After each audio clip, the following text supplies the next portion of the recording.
Allez, bonjour à tous. On passe à la correction. Vous avez été très courageux, très nombreux. Vous m'avez vraiment fait très plaisir de participer autant à ce cas clinique et vraiment, je suis très content de votre mobilisation.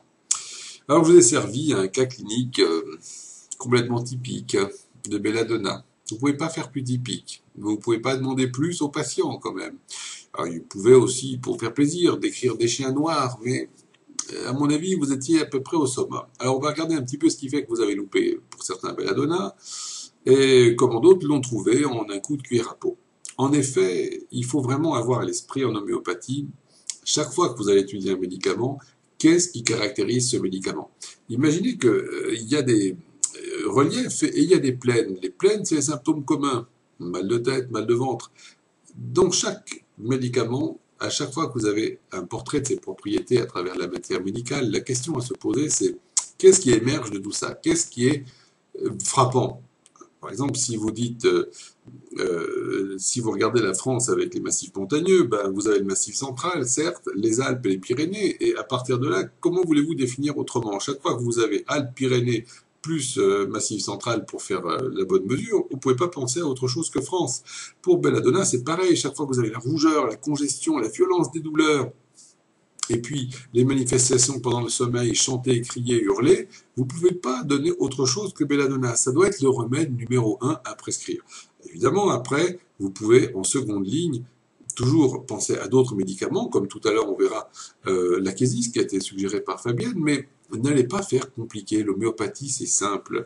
N'oubliez pas que toute vérité possède le cachet à la fois de la simplicité et du fait qu'elle est éternelle. Alors voyons ce que notre petite Michel a fait. J'aime bien ça, la photophobie, très bien, les objets tordus. Jusque-là, je me dis, c'est bon, elle part sur Belladonna, mais non, elle était têtue, elle a voulu voir Stramonium. La peur des tunnels, si c'était Stramonium, oui, mais en fait, la chose essentielle ici, c'est la photophobie. Quand vous avez cette congestion de visage avec la céphalée, qui est quand même une caractéristique immense de Belladonna, voilà, je vais vous montrer ça tout de suite. Je vais tâcher de vous centrer l'écran sur l'essentiel, voilà. Vous prenez par exemple rougeur céphalée, hop, voilà, rougeur des yeux, visage. Et vous avez ici belladonna, qui est quand même la grosse kénote. Vous avez belladonna, glonoïne et normalement mélidotus de tête. Donc ces trois-là, qu'est-ce qu'ils ont? C'est tous des congestifs. La céphalée va être pulsatile dans belladonna, donc glonoïne sont des vagues de douleur intenses. Il ne faut plus bouger la tête, ça arrive souvent après une exposition au soleil. Dans mélidotus, ça sera volontiers accompagné par des saignements qui vont soulager. Donc, vous voyez, chaque médicament a son tableau particulier. À partir de ce symptôme commun, rougeur pendant la céphalée, vous pouvez à chaque fois faire des dichotomies pour caractériser chaque médicament. Ce qu'il faut retenir ici, c'est que ici, belladonna au troisième degré, c'est ici une caractéristique de belladonna. Alain, quant à lui, a pensé au second du trio. Le trio classique de Nash, c'est belladonna, Iosamus, stramonium, le trio du délire. Et il est parti, notre Alain, sur une façon de penser qui m'a un petit peu échappé, parce qu'il a commencé par me répertoriser quelque chose qui est arrivé après la répertorisation initiale, donc là je n'ai pas très bien suivi pourquoi. Fuir la lumière, renfermer, réservé, oui, mais c'est pas vraiment le fait d'être renfermé, réservé qui pourrait évoquer Natrom et compagnie, c'est la tendance à être secret, à garder les choses secrètes et à les cacher. Et là j'ai prononcé le mot-clé, il faut avoir étudié le médicament qui est belladonna pour regarder cette signification intense du besoin de cacher les choses. Les gens cachent des choses dans les placards, mais au sens large, ils cachent les choses qu'ils ont apprises ici ou là. Cachent des objets, belladonna. Désire se cacher, belladonna. Désire se cacher parce qu'il a peur, belladonna encore, ici. Vous voyez, c'est très important dans belladonna. Je pourrais vous faire un développement rien que là-dessus, peut-être pendant 1 heure, sur cette notion de cacher avec belladonna. Il y a des auteurs indiens qui l'ont fait avant moi, je n'invente rien. Retenez simplement, si vous avez bien étudié belladonna, vous devez avoir à l'esprit cette notion centrale dans le remède qui consiste à se cacher ou à cacher les choses. L'éruption herpétique sur la fesse, bon, c'est une toute petite rubrique, et l'éruption herpétique de la fesse, ici, si nous le prenons, par exemple, pour vous faire plaisir, voilà, on a borax, causticum, créosote, natrum carbe, nicolum. Que faire avec ces 5 malheureux médicaments? Alors bien sûr, ça peut se comporter comme un raccourci fulminant. Si vous regardez d'emblée le signe local, vous pouvez parfois immédiatement voir tout le patient dans son ensemble. Mais la plupart du temps, il faudra faire très attention de bien distinguer. Comme l'enseigne Hering, avec sa fameuse croix de Hering, la localisation, c'est fesse. Mais le symptôme, c'est herpès. Donc vous pouvez considérer, pour être prudent, le symptôme cutané herpès en général, ici, éruption herpès, et comme vous voyez, c'est coupé ici au bord de l'écran parce que je ne vais pas vous en rajouter, mais il y a des centaines de médicaments qui peuvent convenir avec l'herpès. D'accord? Alors, restez donc prudent, et cherchez devant chaque cas à vous demander qu'est-ce qui me frappe dans ce cas, quel est l'Himalaya de ce cas, quel est le pic, quel est le sommet, quel est le culminant, quelle est l'étrange de ce cas, quels sont les symptômes les plus corrélés avec le cas. Le patient, pas sa fesse droite ni gauche. Ce qui est ici troublant, c'est au-delà des rêves effrayants, Alain, c'est, on va le voir dans un instant, cette histoire de chanter, gémir et crier dans le sommeil, ça c'est très troublant. Alors, du coup, celle qui l'a vue, c'est Beige, BG, pour ceux qui la connaissent, l'incontournable BG. C'est vrai que pour une fois, tu n'avais pas la réponse au cas. Donc, ça ne t'a pas empêché de me massacrer, je te remercie. Le cas a été démonté en 3 secondes, effectivement. Les 4 médicaments qui apparaissent sont ici belladonna, crocus, phosphoric acide, sulfure, à partir de chanter pendant le sommeil.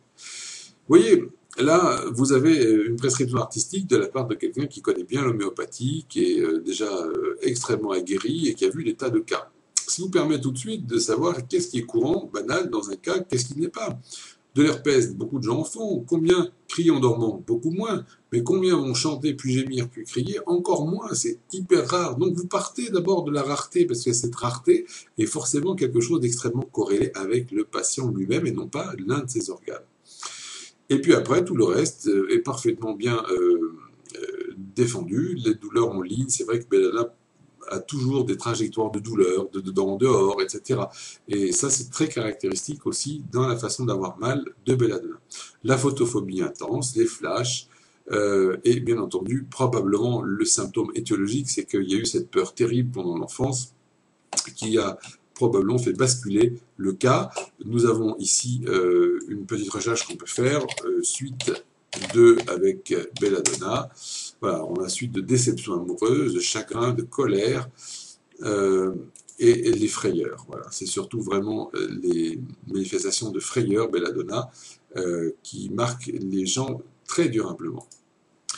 Donc bravo, tout le reste, il n'y a rien à dire, parce que comme je l'ai dit, on ne peut pas faire plus belladonna que ce cas. Ou alors là, je ne sais pas, moi je rends mon tablier.